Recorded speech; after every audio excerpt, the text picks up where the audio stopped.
Hey everyone, welcome to Mythology Explained. Before the Great Flood, before the Ten Commandments, a different kind of rebellion took place. One that started not on earth, but in the heavens. Long before the floodwaters rose, before Moses parted the sea, before even Abraham's covenant with God, there was a story. A story of 200 divine beings who descended to earth on Mount Hermon. These beings weren't demons. They weren't evil by design. In fact, they were once holy, part of the heavenly host. Known as the Watchers, their divine mission was to observe and protect humanity, and their name, from the Greek Grigori, literally means those who watch. But they didn't just watch. Led by a powerful figure named Samyaza, they didn't come to protect humanity at all, but instead to possess and corrupt it. They lusted after human women, took them as wives, and taught forbidden knowledge, weapon-making, enchantments, astrology, and more. And from these unholy unions came the Nephilim, savage, towering giants who ravaged the earth, devouring its resources and corrupting mankind.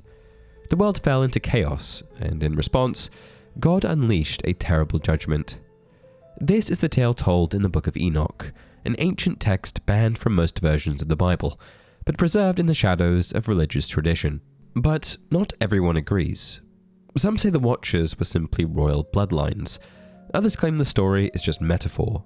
And in the canon Bible, the angels aren't even named. A few cryptic lines in Genesis 6 hint at something, but never tell the full tale. Today, we're diving into the most complete and most terrifying version of the story, the forbidden account of the Watchers, the Nephilim, and the punishment that followed. The Watchers were not ordinary angels. They belonged to a specific class, divine sentinels tasked with observing humanity from above. In the Book of Enoch, they're referred to as Grigori, meaning those who watch, and their role was clear: remain apart, remain detached, never interfere. But over time, distance gave way to desire. As humanity multiplied and civilizations emerged, the Watchers saw more than just growth. They saw beauty. Mortal women, vulnerable and radiant, stirred something forbidden in these heavenly beings. And at the center of it all stood Samyaza, the Watchers' appointed leader.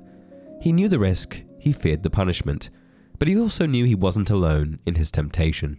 So he gathered them, 200 angels, and proposed a pact. Let us all swear an oath, and all bind ourselves by mutual imprecations not to abandon this plan. If they were to fall, they would fall together. Bound by this oath, they descended not in secret, but in unity. Their feet touched the summit of Mount Hermon, and there they made a second vow, this time not to heaven, but to each other. From that sacred ground, they would rewrite the laws of heaven and earth. They took human wives, they walked among mortals, and what followed would become one of the most catastrophic events in pre-flood history. The angels who once watched from afar had now become the architects of mankind's downfall. But what began as lust quickly spiraled into something monstrous. The Watchers didn't just take wives, they bred with them, and from these unnatural unions came something entirely new, and entirely wrong. They were called the Nephilim. Towering giants with strength beyond comprehension, the Nephilim were not just larger than men, they were otherworldly. Corrupted in both body and soul, they inherited the divine power of their fathers, but none of their restraint. According to the Book of Enoch, these beings were ravenous. They consumed all that humanity could offer: crops, livestock, even human life. And when the earth could no longer sustain them, they turned on one another. The Nephilim waged war. They trampled cities, devoured people, and soaked the ground in blood. And all the while the Watchers stood back, their silence complicit, their rebellion complete.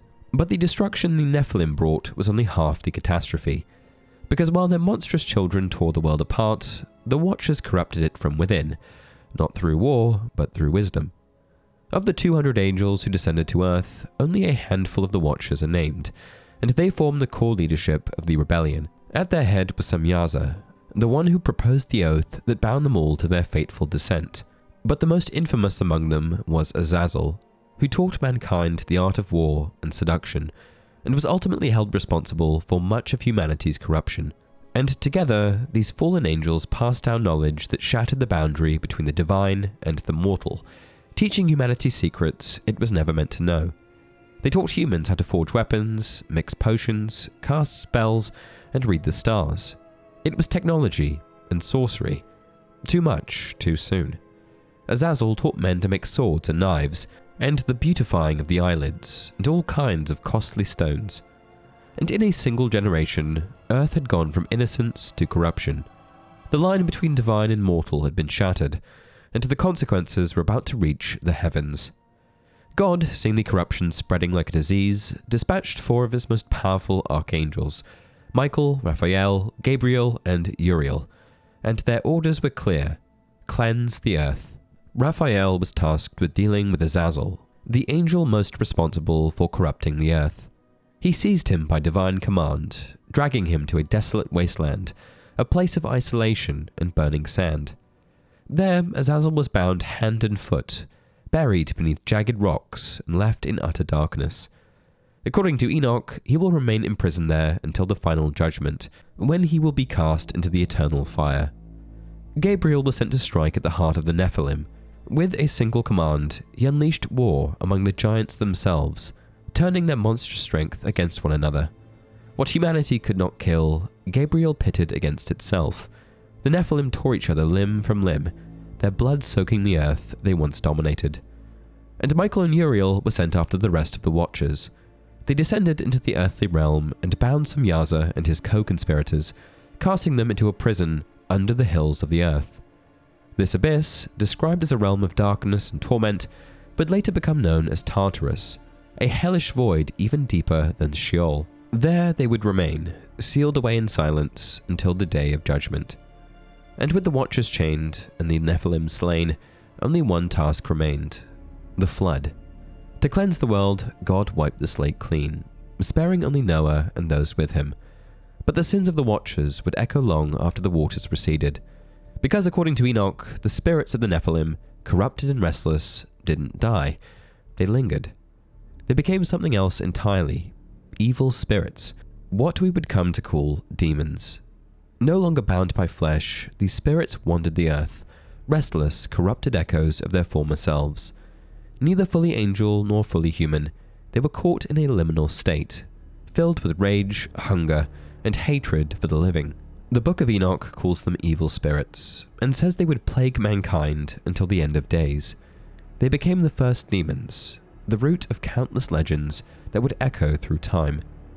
Later texts would call them unclean spirits, devils, or fallen ones. Jesus would confront them in the New Testament. Exorcists would name them in grimoires, and occultists would seek to bind them in circles of salt and smoke.